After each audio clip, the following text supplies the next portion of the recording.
ಒಂದು ವಚನ ಈಗ ಹೋಗೋಣ. ತಮ್ಮ ಮಕ್ಕಳನ್ನು, ಯಾರಿವರು? ತಂದೆ ತಾಯಿಗಳು. ಪಾಪ ತಂದೆ ತಾಯಿಗಳು ಯಾವ ರೀತಿ ಬೆಳೆಸ್ತಾರಂತೆ ಮಕ್ಕಳನ್ನ? ತಮ್ಮ ಮಕ್ಕಳನ್ನು ಮಂದೆ ಮಂದೆಯಾಗಿ ನಡೆಸುವರು. ಕುರಿಗಳು ಬಾಲಬಾಲೆಯರು, ಅವರ ಬಾಲಬಾಲೆಯರು ಕುಣಿದಾಡುವರು. ಅವರು ದಮ್ಮಡಿ ಕಿನ್ನರಿಗಳೊಡನೆ ಸ್ವರವೆತ್ತಿ ಕೊಳಲಿನ ಧ್ವನಿಗೆ ಉಲ್ಲಾಸ ಪಡುವರು. ಯಾವ ಧ್ವನಿಗೆ? ಕೊಳಲಿನ ಧ್ವನಿಗೆ. ಈ ದಿನ ಕೋರಮಂಗಲದಲ್ಲಿ ಹೋಗಿ ನೋಡಿ, ಇಂದ್ರನಗರದಲ್ಲಿ ಹೋಗಿ ನೋಡಿ, ಯಾವ ರೀತಿ ಇರ್ತಾರೆ ಗೊತ್ತಾ? ಅವ್ರ ತಂದೆ ತಾಯಿನ ಬಿಟ್ಬಿಟ್ಟಿರ್ತಾರೆ ಅವರು ಬೀದಿಲಿ. ಏನ್ತಾರೆ ನಾಯಿಗಳು ಬಿಟ್ಬಿಟ್ಟಿರ್ತೀವಿ ನೋಡಿ, ಡಜನ್ ಹುಟ್ಟಿಸ್ತವೆ, ಹೋಗ್ತಾ ಇರ್ತಾವೆ ನಾಯಿ, ಅಲ್ಲೊಂದೆರಡು ಹೋಯ್ತಾ ಇರ್ತಾವೆ, ಇಲ್ಲೊಂದೆರಡು ಹೋಯ್ತಾವೆ. ಆ ತಾಯಿ ತಂದೆ ಯಾರೂ ಕೇಳೋರಿಲ್ಲ. ಊರುಗಳಿಂದ ಹೊರಗಡೆಯಿಂದ ಕಳಿಸ್ಬಿಟ್ಟವ್ರೆ ನಾಯಿಗೆ. ಬೆಂಗಳೂರು ಕಡೆ, ನೀನು ಬೆಂಗಳೂರು ಕಡೆ ಹೋಗೋ, ನೀನು ಹೈದರಾಬಾದ್ ಕಡೆ ಹೋಗೋ, ನೀನು ಇಂಗ್ಲೆಂಡ್ ಕಡೆ ಹೋಗೋ, ನೀನು ಕೊರಿಯಾಗೆ ಹೋಗೋ, ಇನ್ನೊಂದು ಕಡೆಯಿಂದ ಹೋಗಿ ಕಳಿಸ್ಬಿಟ್ಟಿದ್ದಾರೆ. ಏನು ಮಕ್ಳುಗಳು ಏನು ಮಾಡಿದ್ದಾರಂತೆ? ತಮ್ಮ ಮಕ್ಕಳನ್ನು ತಂದೆ ತಾಯಿಗಳು ಮಂದೆ ಮಂದೆಯಾಗಿ ನಡೆಸುವರು. ಎಷ್ಟುವರೆಗೂ? 13 ವರ್ಷ 14 ವರ್ಷವರೆಗೂ ನಡೆಸ್ತಾರೆ. ಆಮೇಲೆ ಅವರ ಬಾಲಬಾಲಿಯರು ಕುಣಿದಾಡುವರು. ಅವರು ದಮ್ಮಡಿ ಕಿನ್ನರಿಗಳೊಡನೆ ಸ್ವರವೆತ್ತಿ ಕೊಳಲಿನ ಧ್ವನಿಗೆ ಉಲ್ಲಾಸ ಪಡುವರು. ಏನು ಬೇರೆ DJ ಸಾಂಗು? ಏನು ಭರತನಾಟ್ಯನ ಭಕ್ತಿಗೆ ಸಂಬಂಧಪಟ್ಟಂಥ ಡ್ಯಾನ್ಸ್ಗಳು. ಏನು ಡ್ಯಾನ್ಸು? ಕಾಮದ ಆಸೆಯನ್ನು ಹುಟ್ಟಿಸುವಂಥ ಹಾಡುಗಳಿಗೆ ನೃತ್ಯಗಳು. ಏನು ಬೇರೆ ಟಿವಿಗಳಲ್ಲಿ ನೋಡ್ತಾ ಇದ್ದೀವ? ಟಿವಿಗಳಲ್ಲಿ ಯಾವುದಾದ್ರು ಚಾನಲ್ಗಳು ಇರ್ತವೆ ಬೇರೆ. ಚಿಕ್ಕ ಹುಡುಗರದ್ದು ಏನೇನೋ ಪ್ರೋಗ್ರಾಮ್ಗಳು ನಡೀತದೆ. ತಂದೆ ತಾಯಿಗಳು ಕೂತ್ಕೊಂಡಿರ್ತಾರೆ. ಮಕ್ಳುಗಳಿಗೆ ಚಿಕ್ಕ ಮಕ್ಳುಗಳಿಗೆ ಹಾಡು. ಬಂಗಾರಿ ಯಾರೇನಿ ಬುಲ್ಬುಲ್ ಅಂತೆ. ಚಿಕ್ಕ ಮಕ್ಕಳು ಪ್ರಿಯರೇ ಅವರು. ಕಾಮದ ಆಸೆಗಳನ್ನು ಹುಟ್ಟಿಸುವಂಥ ಹಾಡುಗಳಿಗೆ ನೃತ್ಯ ಮಾಡಿಸುವಂಥ ತಂದೆಗಳು ಇವರು ಯಾರು? ಬೇರೆಯವರು ದರಿದ್ರದವರ, ನೀಚರ. ಯಾರು ಇವರು? ನಾಳೆ ದಿವಸ ಲವ್ ಮಾಡಿ ಮದುವೆ ಓಡೋದ್ಮೇಲೆ ಪೊಲೀಸ್ ಸ್ಟೇಷನ್ ಹತ್ರ ಹೋಗಿ ಕಂಪ್ಲೇಂಟ್ ಕೊಡೋಕೆ ನಿಂತ್ಕೋತಾರೆ. ಇನ್ಸ್ಪೆಕ್ಟರ್ ಹತ್ರ ನಿಂತ್ಕೊಂಡು, ಸರ್ ನನ್ನ ಮಗಳು 18 ತುಂಬಿಲ್ಲ ಸರ್, ಯಾವ ಜೊತೆನೋ ಓಡೋದು. ಇನ್ಸ್ಪೆಕ್ಟರ್ ಕೇಳಬೇಕು, ಏನಮ್ಮ ಒಳ್ಳೆ ರೀತಿಯಲ್ಲಿ ಏನು ಹೇಳ್ಕೊಂಡಿದ್ರು ಮನೇಲಿ? ಫಿಲಮ್ ತೋರಿಸ್ತೀನಮ್ಮ. ಹೌದು ಸರ್. ಲವ್ ಸ್ಟೋರಿ ಫಿಲಮ್ ತೋರಿಸ್ತಾ? ಹೌದು. ಯಾರಾದರೂ ಹೀರೋ ಓಡಿಸ್ಕೋಗೋ ಸ್ಟೋರಿ ತೋರಿಸ್ತಾ? ಹೌದು ಸರ್ ತೋರಿಸ್ತಾ. ಡ್ಯಾನ್ಸ್ ಮಾಡಿಸ್ತಾ? ಮತ್ತು ಯಾಕಮ್ಮ ಕಂಪ್ಲೇಂಟ್ ಕೊಡೋಕೆ ಬಂದಿದ್ಯಾ? ಒಳ್ಳೆ ಟ್ರೈನಿಂಗ್ ಕೊಟ್ಟಿದ್ಯಾ, ಓಡೋಗಿದ್ದಾಳೆ, ಜಸ್ಟ್ 1 ವರ್ಷ ಮಗು ಎತ್ಕೊಬೋತಾಳೆ, ತಡ್ಕೋ, ನಿನ್ನ ಮುಂದೆ ಇನ್ನೂ ಸರಿ ಮದುವೆ ಮಾಡ್ತೀಯಂತೆ, ಯಾಕೆ ಕಂಪ್ಲೇಂಟ್ ಕೊಡೋಕೆ ಬಂದಿದ್ಯಾ? ದರಿದ್ರದವಳೆ ಹೋಗಿ ಅಂತ ಇನ್ಸ್ಪೆಕ್ಟ್ರು ಏನು ಮಾಡಬೇಕು? ಒದ್ದಿ ಕಳಿಸ್ಬೇಕು ಅಂತ ತಂದೆ ತಾಯಿನ. ಏನು ಬೇರೆ ಇದೆ ಅಲ್ವಾ? ಏನಂತ ಹೇಳ್ತಾ ಇದ್ದಾರೆ ನೋಡಿ, ಯಾವ ರೀತಿ ತಂದೆ ತಾಯಿನ ನಡೆಸ್ತಾ ಇದ್ದಾರೆ. ತಮ್ಮ ಮಕ್ಕಳನ್ನು ಮಂದೆ ಮಂದೆಯಾಗಿ ನಡೆಸುವರು. ಕುರಿ ಹೇಗೆ ನಡೆಸ್ತದೆ ಹಾಗೆ ಮಂದೆ ಮಂದೆಯಾಗಿ ನಡೆಸುವರು. ಅವರ ಬಾಲೆಯರು ಕುಣಿದಾಡುವರು. ಯಾವ ಹಾಡಿಗೆ? ಫಿಲಮ್ ಸಾಂಗ್ಗೆ. ಕೆಟ್ಟ ಆಲೋಚನೆಗಳು ಹುಟ್ಟುವಂಥ ಸಾಂಗಲ್ಗೆ ಬಾಲೆಯರು ಕುಣಿದಾಡುವರು. ಅವರು ದಮ್ಮಡಿ ಕಿನ್ನರಿಗಳೊಡನೆ ಸ್ವರವೆತ್ತಿ ಕೊಳಲಿನ ಧ್ವನಿಗೆ ಉಲ್ಲಾಸ ಪಡುವರು. ಹೀಗೆಯೇ, ಯಾವ ರೀತಿ? ಜೀವನ ಕಾಲ ಇರುವ ಹಾಗೆಯೇ ಹೀಗೆಯೇ ತಮ್ಮ ದಿನಗಳನ್ನು ಸುಖವಾಗಿ ಕಳೆದು ಎಲ್ಲೋಗ್ತಾರಂತೆ? ಕ್ಷಣ ಮಾತ್ರದಲ್ಲಿ ಅನಾಯಾಸವಾಗಿ ಪಾತಾಳಕ್ಕೆ ಇಳಿಯುವರು. ಏನು ಬೇರೆ? ಕನ್ನಡ ಬೈಬಲ್ ಗ್ರಂಥದಲ್ಲಿ ಸಮಾಧಿ ಅಂತ ಇದೆ. ಒಂದ್ಸಾರಿ ತೆಲುಗು ಬೈಬಲ್ ಅನ್ನು ತೆಗೆದು ಓದೋಣ ಈ ವಚನ. ಕ್ಷಣ ಮಾತ್ರದಲ್ಲಿ ಪಾತಾಳಕ್ಕೆ ಇಳಿಯುವರು. ಕ್ಷಣ ಮಾತ್ರನಾ? ಒಂದು ಕ್ಷಣನ? ಒಂದೇ ಕ್ಷಣದಲ್ಲಿ ಪಾತಾಳಕ್ಕೆ ಹೋಗ್ತಾರಂತೆ ಪ್ರೇರೆ. ಪಾಪಿಗಳನ್ನು ಪಾತಾಳವು ಎಳೆದುಕೊಳ್ಳುವುದು, ಹೆತ್ತ ಹೊಟ್ಟೆಯೇ ಅವರನ್ನು ಮರೆತು ಬಿಡುವುದು. ಹುಳವು ಅವರ ಹೆಣವನ್ನು, ಮಾನವರ ಹೆಣವನ್ನು ರುಚಿಯಿಂದ ತಿನ್ನುವುದು. ರುಚಿಯಿಂದ. ಯೇಸು ಕ್ರಿಸ್ತನನ್ನು ನಂಬಿ ಸತ್ರೆ, ಯೇಸು ಕ್ರಿಸ್ತನನ್ನು ನಂಬುತ್ತಾ ಸತ್ರೆ ಏನಾಗುತ್ತೆ ಅಂತೆ? ಯೋಹಾನನು ಬರೆದ ಸುವಾರ್ತೆ ಪರಲೋಕದ ಮನ್ನಾ. ಯೋಹಾನನು ಬರೆದ ಸುವಾರ್ತೆ ಎಷ್ಟಪ್ಪ ಅದು? 6:58 10:58 ನೋಡಿ. ಓದೋಣ. ಅದು ನಮ್ಮ ಹಿರಿಯರು ಅಂತ ಬರುತ್ತೆ ನೋಡಿ. ಅದು 6:58. ಪರಲೋಕದಿಂದ ಇಳಿದು ಬಂದ ರೊಟ್ಟಿ ಇದೆ. ನಿಮ್ಮ ಹಿರಿಯರು ಮನ್ನ ತಿಂದರು ಸತ್ತರು. ಇದು ಹಾಗಲ್ಲ. ನಮ್ಮ ತಾಯಿ ತಂದೆ, ನಮ್ಮ ಅಜ್ಜಿ ತಾತಂದರು, ನನ್ನ ತಂದೆ ಅಜ್ಜಿ ತಾತ, ನನ್ನ ತಾಯಿ ತಂದೆ ಶ್ರೇಯಸ್ ಅವರ ಅಜ್ಜಿ ತಾತ, ಇವರ ಮುತ್ತ ಅಜ್ಜಿ ತಾತ, ದೇವರನ್ನು ನಂಬದೆ ಈ ಲೋಕದಲ್ಲಿ ತಿನ್ನಬೇಕು, ಕುಡಿಬೇಕು, ಸುಖವಾಗಿರಬೇಕು.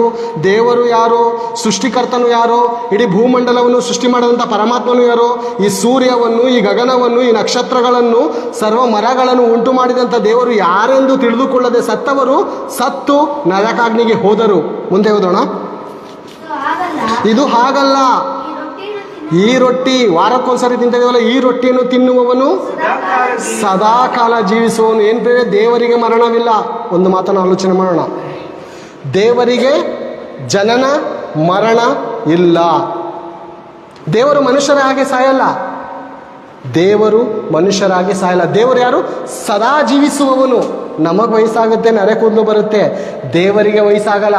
ಆ ಹೊತ್ತು ನಿನ್ನೆ ಇದ್ದ ಹಾಗೆ, ಆತನು ನಿನ್ನೆ ಇದ್ದ ಹಾಗೆ ಈ ಹೊತ್ತು ನಾಳೆಯು ಸದಾ ಇರುವವನು. ಆ ಸದಾ ಇರುವವನನ್ನ ಜೊತೆ ನಾವು ಸದಾ ಜೀವಿಸಬೇಕಂದ್ರೆ ಯಾವ ಮನ್ನ ತಿನ್ಬೇಕಂತೆ? ನಮ್ಮ ಪಾಪಗಳನ್ನು ತೊಳೆದುಕೊಂಡು ಯೇಸು ಕ್ರಿಸ್ತನ ನಾಮದಲ್ಲಿ ನಮ್ಮ ಪಾಪಗಳನ್ನು ತೊಳೆದುಕೊಂಡು. ಕಡೆ ವಚನವನ್ನು ನೋಡಿಕೊಳ್ಳೋಣ. 1 ಪೇತ್ರ 1ನೇ ಅಧ್ಯಾಯ 18ನೇ ವಚನ ನೋಡಿಕೊಳ್ಳೋಣ. ಯೇಸು ಕ್ರಿಸ್ತನು ಯಾರೆಂಬುದಾಗಿ ಅಲ್ಲಿ ತಿಳಿಯಲ್ಪಡುತ್ತೆ. ಒಂದ್ಸರಿ ಓದಿಕೊಂಡು ಮುಗಿಸ್ಕೊಂಡು. ನಮ್ಮ ಹಿರಿಯರು ವ್ಯರ್ಥವಾದ ನಡವಳಿಕೆ. ನಮ್ಮ ಹಿರಿಯರು, ನನ್ನ ಹಿರಿಯರು, ನನ್ನ ತಂದೆ ತಾಯಿ ಏನು ಮಾಡಿದ್ರು? ವ್ಯರ್ಥವಾದ ನಡವಳಿಕೆಯನ್ನು ಕಲಿಸ್ಕೊಟ್ಟರು. ಹೋಗಿ ನಿನಗೆ ಅಲ್ಲಿ ಬಿಡುಗಡೆ ಆಗುತ್ತೆ, ಹೋಗಿ ನಿನಗೆ ಇಲ್ಲಿ ಬಿಡುಗಡೆ ಆಗುತ್ತೆ, ಹೋಗಿ ನೀನು ಕುರಿ ಕುಯ್ಯಿ, ಹೋಗಿ ನೀನು ಕೋಣ ಕುಯ್ಯಿ ಅಂತ ಏನು ಮಾಡಿದ್ರು? ವ್ಯರ್ಥವಾದ ನಡವಳಿಕೆಯನ್ನು ತೋರಿಸಿ ಲೋಕದಲ್ಲಿ ಅನಾಥರಾಗಿ ಬಿಟ್ಬಿಟ್ಟು ಹೋದ್ರು ನನ್ನನ್ನು. ಮುಂದೆ, ನನಗೆ ಈ ದಿನ ಬಿಡುಗಡೆ ಆದದ್ದು ಬೆಳ್ಳಿ ಬಂಗಾರ ಮೊದಲಾದ ನಶಿಸಿ ಹೋದಂಥ ವಸ್ತುಗಳಿಂದಲ್ಲ, ಪೂರ್ಣಾಂಗವಾದ ನಿಷ್ಕಳಂಕ ಯಜ್ಞದ ಕುರಿಯೋ ರಕ್ತದಿಂದಲೋ ಎಂಬಂತೆ ಕ್ರಿಸ್ತನ ಅಮೂಲ್ಯವಾದಂಥ ರಕ್ತ. ಇದು ಯಾವ ರಕ್ತ? ಇದು ಅಸಕ್ಕೆ ಬೇಡ ಪ್ರಿಯರೇ. ಇದು ಯಾವ ರಕ್ತ? ಅಮೂಲ್ಯವಾದ ರಕ್ತ. ಸಕಲ ಮಾನವರ ಪಾಪದ ಪರಿಹಾರಕ್ಕೋಸ್ಕರ ಸುರಿಯಲ್ಪಟ್ಟಂಥ ರಕ್ತ. ಏನು ಬೇರೆ? ನಮ್ಮ ಬ್ರಾಹ್ಮಣರು, ನಾವು ಬ್ರಾಹ್ಮಣರಾಗಿದ್ದಾಗ ನಾವು ಮಾಂಸ ಕಡಿಯುವಂಥದ್ದಿಲ್ಲ. ನಾವೇನೇ ಒಂದು ಅಂಗಡಿ ಓಪನ್ ಮಾಡುವಂಥದ್ದಾಗಿರ್ಬೋದು, ಮತ್ತೊಂದು ಮಾಡುವಂಥದ್ದು, ನಾವು ಬ್ರಾಹ್ಮಣ ಆದದ್ದರಿಂದ ನಾವೇನು ಮಾಡೋಂಗಿಲ್ಲ, ಮಾಂಸ ಕಡಿಯೋ ಆಗಲ್ಲ, ಮಾಂಸ ಮುಟ್ಟೋಗೂ ಆಗೂ ಇಲ್ಲ. ಆ ರೀತಿ ಇದ್ದಂಥ ನಮ್ಮ ಜನಾಂಗ, ಶರ್ಮ ಕುಟುಂಬ. ನಾವು ಕುಂಬಳಕಾಯಿಗೆ ಅರ್ಶಿನ ಕುಂಕುಮ ನೀವು ದಸರಾದಲ್ಲಿ ನೋಡಿರ್ತೀರ. ದಸರಾದಲ್ಲಿ ಅಲ್ಲಲ್ಲಿ ಕುಂಬಳಕಾಯಿ ಹೊಡೆದಿರ್ತಾರೆ.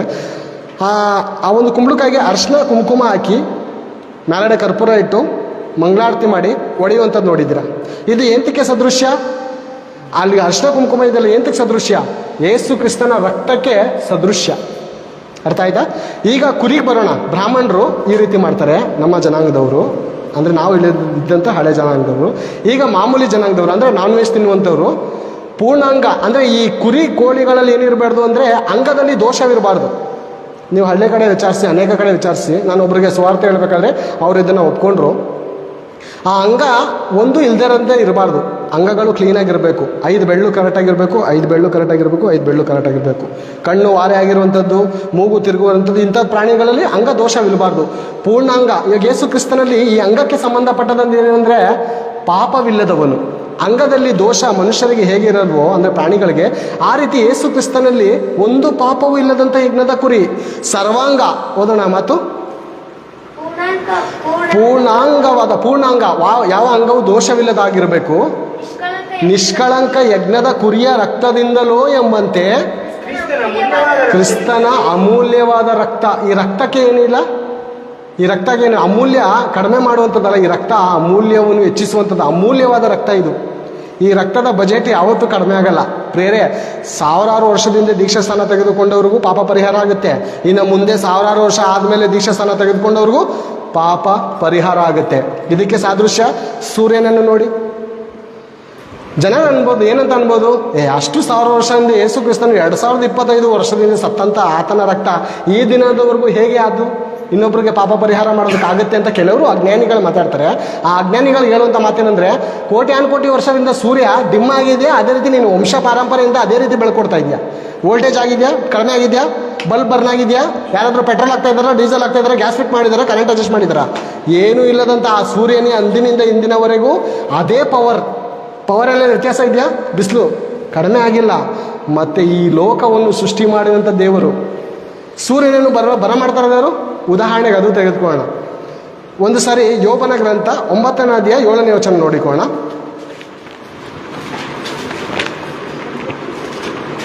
ಯೋಬ 9:7 ಇರ್ಬೋದು ನೋಡಪ್ಪ, ಇಲ್ಲ 9:7 ಇಲ್ಲ 7:9. ಅದೇನೆ. ಹುಟ್ಟಬೇಡವೆಂದು ಆತನು ಅಪ್ಪಣೆ ಕೊಟ್ಟರೆ ಸೂರ್ಯನು ಹುಟ್ಟುವುದಿಲ್ಲ.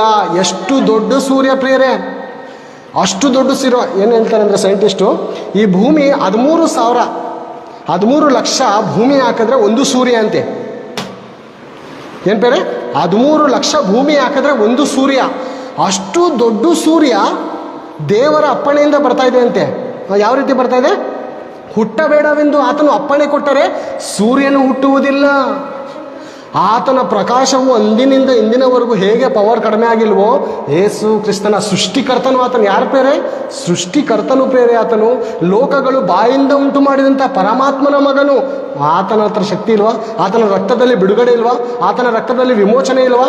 ಪೂರ್ಣಾಂಗವಾದ ನಿಷ್ಕಳಂಕವಾದ ರಕ್ತದಿಂದಲೋ ಎಂಬಂತೆ ಕ್ರಿಸ್ತನ ಅಮೂಲ್ಯವಾದ ರಕ್ತದಿಂದಲೇ ಎಂದು ಬಲ್ಲಿರಲ್ಲವೇ? ಆತನು ಜಗದುತ್ಪತ್ತಿಗೆ ಮುಂಚೆ ಗೊತ್ತು ಮಾಡಲ್ಪಟ್ಟು ಅಂತ್ಯ ದಿನದಲ್ಲಿ ನಮಗೋಸ್ಕರ ಪ್ರತ್ಯಕ್ಷನಾದನು. ಹಬ್ಬ ಹರಿದಿನ ನಡುವಾಗ ಹಳ್ಳಿ ಕಡೆ ಒಂದು ವಾರದ ಮುಂಚೆ, ಒಂದು 15 ದಿವಸದ ಮುಂಚೆ ಕುರಿಗಳನ್ನು ತೆಗೆದು ಬಂದು ಮೇವನ್ನು ಹಾಕಿ ಚೆನ್ನಾಗಿ ಅದನ್ನು ಉಬ್ಬಿಸಿ ಕಡಿಯೋದಕ್ಕೆ ತಯಾರು ಮಾಡಿರ್ತಾರೆ. ದೇವರು ಯಾವಾಗಿದ್ದು ತಯಾರು ಮಾಡಿದ್ದಾರೆ ಈ ಕುರಿಯನ್ನು? ಜಗತ್ತುತ್ಪತ್ತಿಗೆ ಮುಂಚೆ ಗೊತ್ತು ಮಾಡಲ್ಪಟ್ಟು ಮೊದಲೇ ಕುರಿಯನ್ನು ಕೊಂಡುಕೊಂಡು ಮನುಷ್ಯನಾದಂಥ ನೀನು ಆ ದಿನಕ್ಕೋಸ್ಕರ, ಅಂದರೆ ಹತ ಮಾಡುವಂಥ ಹಬ್ಬಕ್ಕೋಸ್ಕರ ನೀನು ನೇಮಕ ಮಾಡಿ ಆ ಕುರಿಯನ್ನು ತಂದಿರುವಾಗ, ದೇವರು ಲೋಕ ಉಂಟಾಗೋದಕ್ಕಿಂತ ಮುಂಚೆ ಮನುಷ್ಯರ ಪಾಪ ನಿವಾರಣೆಗೋಸ್ಕರ ಆಗಲೇ ಏನು ಮಾಡಿದ್ದಾರೆ? ದೇವರು ಆಲೋಚನೆ ಮಾಡಿ ಆ ಕುರಿಯನ್ನು ಕಟ್ಟಾಕಿದ್ದಾರೆ. ಯಾವಾಗ? ನಮ್ಮ ಪಾಪ ಪರಿಹಾರದ ನಿಮಿತ್ತ ಆಗಿ ಆತನನ್ನು ಜಜ್ಜುವುದು ತಂದೆಯಾದ ಪರಮಾತ್ಮನ ಸಂಕಲ್ಪವಾಗಿತ್ತು. ಈ ಲೋಕದ ಪರಿಹಾರಕ್ಕೋಸ್ಕರ, ಪಾಪದ ಪರಿಹಾರಕ್ಕೋಸ್ಕರ ಒಂದು ಬಲಿ ಬೇಕಾಗಿತ್ತು. ಆ ಬಲಿಯೇ ಕರ್ತನಾದ ಯೇಸು ಕ್ರಿಸ್ತನ ಪ್ರೇರೆ. ಆತನ ರಕ್ತದಲ್ಲಿ ನಾವು ತೊಳೆಯಲ್ಪಡಬೇಕು ಪ್ರೇರೆ. ಆತನ ರಕ್ತದಲ್ಲಿ ತೊಳೆಯಲ್ಪಟ್ರೆ ಸತ್ತರು ಬದುಕುವರು. ಬದುಕುತ್ತಾ ಆತನನ್ನು ನಂಬುತ್ತೀಯಾ? ಬದುಕುತ್ತಾ ಆತನನ್ನು ಘನಪಡಿಸ್ತೀಯಾ? ಬದುಕುತ್ತಾ ಆತನಿಗೋಸ್ಕರ ಸಾಕ್ಷಿಯಾಗಿ ಜೀವಿಸ್ತೀಯಾ? ಸಾಯ್ತೀವಿ ಖಂಡಿತ. ಈ ಲೋಕದಲ್ಲಿ ಎಂಥವ್ರಿಗೂ ಸಾವು ಬರುತ್ತೆ. ಸತ್ತರು ದೇವರ ಜೊತೆಗೆ ಸದಾ ಜೀವಿಸ್ತೇವೆ ಪ್ರೇರೆ, ಸದಾ ಜೀವಿಸ್ತೇವೆ. ಆತನಿಂದ ಬಂದಿರುವಂಥ ಆತ್ಮಕ್ಕೆ ಸಾವಿಲ್ಲ ಪ್ರೇರೆ. ಕೆಲವರು ಏನಂತಾರೆ, ಆತ್ಮಹತ್ಯೆ ಮಾಡ್ಕೊಬಿಟ್ಟ. ನಿಜಾನ ಆ ಮಾತು? ಆತ್ಮಕ್ಕೆ ಸಾವಿಲ್ಲ. ಆತ್ಮ ಸಾವು ಮಾಡ್ಕೊಂಡಿಲ್ಲ, ಶರೀರ ಹತ್ಯೆ ಮಾಡ್ಕೊಂಡಿದ್ದಾನೆ. ಆತ್ಮಕ್ಕೆ ಸಾವಿಲ್ಲ. ಜೀವಿಸುವ ಆತನ ದೇವರ ಬಳಿಯಿಂದ ಬಂದಂಥ ಆತ್ಮಕ್ಕೆ ಸಾವಿಲ್ಲ. ಯಾಕಂದರೆ ದೇವರು ಸದಾ ಜೀವಿಸುವವನು. ಆತನಲ್ಲಿರುವಂಥ ಆತ್ಮವು ನಮ್ಮಲ್ಲಿ ಸದಾ ಜೀವಿಸುವಂಥದ್ದು. ದೇಹ ಮಾತ್ರ ಮಣ್ಗೋಗುತ್ತೆ. ಆತ್ಮವು ತನ್ನನ್ನು ದಯಾಪಾಲಿಸಿದ ಆ ಪರಮಾತ್ಮನ ಬಳಿಗೆ ಸೇರುತ್ತೆ. ಅವರಿಂದ ದೇವರು ನರಕಕ್ಕೆ ಕಳಿಸ್ಬೇಕು, ಸ್ವರ್ಗಕ್ಕೆ ಕಳಿಸ್ಬೇಕು, ದೇವರ ಕೈಯಲ್ಲಿ ನಾವು ಹೋಗ್ತೇವೆ. ದೇವರ ಚಿತ್ತ. ದೇವರು ಇಷ್ಟಪಡುವಂಥ ರೀತಿಯಲ್ಲಿ ನಮ್ಮ ಪಾಪಗಳನ್ನು ಪರಿಹಾರ ಮಾಡಿಕೊಂಡು ಯೇಸು ಕ್ರಿಸ್ತನ ರಕ್ತದಲ್ಲೂ ದೇಹದಲ್ಲೂ ಪಾಲಿಭಾಗಸ್ಥರಾಗಿ ಒಂದು ದಿವಸ ನಾವು ಲೋಕವನ್ನು ಬಿಡುವಾಗ ನಾವು ಪರಮಾತ್ಮನ ಬಳಿಗೆ ಸೇರುತ್ತೇವೆ. ಅಲ್ಲಿ ಮರಣವಿಲ್ಲ, ದುಃಖವಿಲ್ಲ, ಗೋಳಾಟವಿಲ್ಲ, ಸದಾ ಸಂತೋಷ, ಸದಾ ಸಮಾಧಾನ, ಸದಾ ನೆಮ್ಮದಿ ಇರುತ್ತೆ. ಆ ಒಂದು ನಿತ್ಯ ಜೀವಕ್ಕೆ ಹೋಗೋದಕ್ಕೋಸ್ಕರ ನಾವೆಲ್ಲರೂ ಪ್ರಯಾಸ ಪಡೋಣ ಎನ್ನುವಂಥ ಮಾತನ್ನು ಹೇಳುತ್ತಾ ಇಲ್ಲಿಗೆ ನನ್ನ ವಾಕ್ಯದ ಸಂದೇಶವನ್ನು ಮುಗಿಸ್ತಾ ಇದ್ದೇನೆ. ಮುಂದಿನ ಭಾಗ ಪ್ರಾರ್ಥನೆ ಮಾಡಿಕೊಂಡು ರೊಟ್ಟಿಯ ಭಾಗಗೋಸ್ಕರ ಹೋಗೋಣ.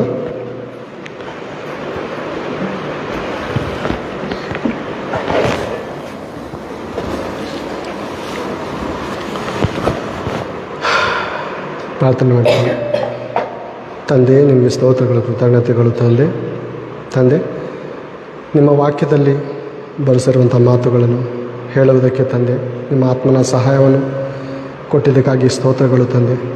ಒಂದು ದಿನ ಈ ಜೀವಿತವೇ ಬೇಡವೆಂದು ಹುಚ್ಚನಾಗಿ ಈ ಲೋಕವನ್ನು ಬಿಟ್ಟು ಹೋಗಬೇಕೆಂದು ತೀರ್ಮಾನ ಮಾಡಿಕೊಂಡಿದ್ದಾಗ ನನ್ನನ್ನು ಕರೆದು ನನ್ನನ್ನು ರಕ್ಷಿಸಿ ಈ ಮಹಾ ಆಶೀರ್ವಾದಕ್ಕೆ ತಂದೆ ನನ್ನನ್ನು ವಾರಸುದಾರನಾಗಿ ಮಾಡಿದ್ದಕ್ಕಾಗಿ ಸ್ತೋತ್ರಗಳು ತಂದೆ. ನನ್ನ ಪಾಪವು ಭಯಂಕರವಾದಂಥ ಕಡುಕೆಂಪಾಗಿದ್ದಾಗಲೂ ನಿಮ್ಮ ಕಣ್ಣು ನನ್ನನ್ನು ನೋಡಿ ನನ್ನನ್ನು ಬೆಳ್ಳಗೆ ಮಾಡಿದ್ದಕ್ಕಾಗಿ ಸ್ತೋತ್ರಗಳು ತಂದೆ. ಈ ವಾಕ್ಯವನ್ನು ಕೇಳಿದಂಥ ನಿಮ್ಮ ಮಕ್ಕಳನ್ನು ಆಶೀರ್ವದಿಸಿರಿ, ಬಲಪಡಿಸಿರಿ ತಂದೆ. ಇಲ್ಲಿರುವಂಥ ಒಬ್ಬರಾದರೂ ತಂದೆ ನಿಮ್ಮಿಂದ ತಪ್ಪಿ ಹೋಗದಂತೆ ತಂದೆ ನೀವಿರುವಂಥ ಆ ಮಹಾಲೋಕಕ್ಕೆ ಸೇರುವ ಹಾಗೆ ಸಹಾಯ ಮಾಡಿ. ಯಾವ ವಿಷಯದಲ್ಲಿ ತಂದೆ ನಾವು ಬಲಹೀನರಾಗಿದ್ದೇವೆ ತಂದೆ, ಬಲಹೀನತೆಗಳಲ್ಲಿ ನಿನ್ನ ಬಲವನ್ನು ನಮಗೆ ಅನುಗ್ರಹಿಸು ತಂದೆ. ಸೋತಂತ ನಮಗೆ ನಿಮ್ಮ ತ್ರಾಣವನ್ನು ಅನುಗ್ರಹಿಸು, ನಿರ್ಬಲವಾದ ನಮಗೆ ನಿಮ್ಮ ಬಲವನ್ನು ಅನುಗ್ರಹಿಸು. ಸ್ಥಿರಪಡಿಸು ತಂದೆ, ನಡೆಸು ತಂದೆ. ಎಲ್ಲರನ್ನು ಹೆಸರಾಗಿ ಆಶೀರ್ವದಿಸಿರಿ. ನಿಮ್ಮ ಮಹಿಮೆಗೋಸ್ಕರ ನಮ್ಮನ್ನು ಉಪಯೋಗಿಸಿಕೊಳ್ಳಿರಿ ತಂದೆ.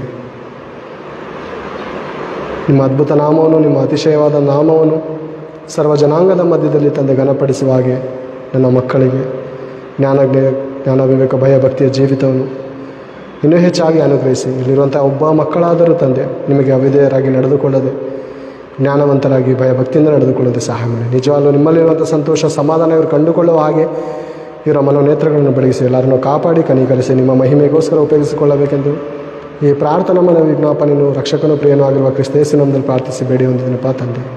ಆಮೇಲೆ